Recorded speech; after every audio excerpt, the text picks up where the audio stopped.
حضرت ابراہیم جب تشریف لائے تھے مکہ میں تو حضرت اسماعیل کے گھر میں اپنے بیٹے کو ملنے کے لیے آئے تھے. حضرت اسماعیل گھر میں نہیں تھے تو ان کی بیوی تھی. پوچھا کہ یہ نہیں بتایا میں کون ہوں. نہیں اسماعیل انہوں نے کہا جی اسماعیل شکار پہ گئے ہیں.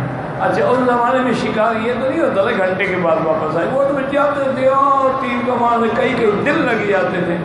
تو نے فرمایا اچھا تم لوگوں کا گزر بسر کیسے ہو رہا ہے؟ اور میں کہا بزرگوں کیا پوچھتے ہو, بڑی تنگی ہے. وہ شکار کر کے کوئی پرندے شرندے لے آتے ہیں, کبھی مل گئے کبھی نہ ملے, تو یا پھر زمزم کا پانی ہے اور تو یہاں کچھ ہے ہی نہیں, ہم بڑے تنگ ہیں. انہوں نے فرمایا اچھا جب تمہارا خامند واپس آ جائے تو انہیں کہنا کہ ایک بزرگ آئے تھے وہ سلام بھی کہہ رہے تھے اور یہ پیغام بھی دے دینا کہ غیر اتبت بابک, اپنے دروازے کی چوکھٹ کو بدل ڈال. حضرت ابراہیم اسماعیل جب واپس آئے تو پوچھا کہ کون؟ انہوں نے کہا ایسے ایک بزرگ تھے, شکر خدا کی بندی ہو تو میرا باپ تھا.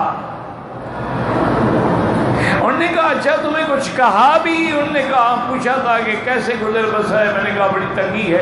تو انہوں نے کہا کہ خامن جب آئے کہہ دینا غیر اتبت بابک. انہوں نے کہا میرا ابا مجھے حکم دے گیا میں تمہیں طلاق دوں. ابے کی بھی آ جاؤ میں تمہیں طلاق دوں. جب باپ نے کہہ دیا بات ختم ہو گئی.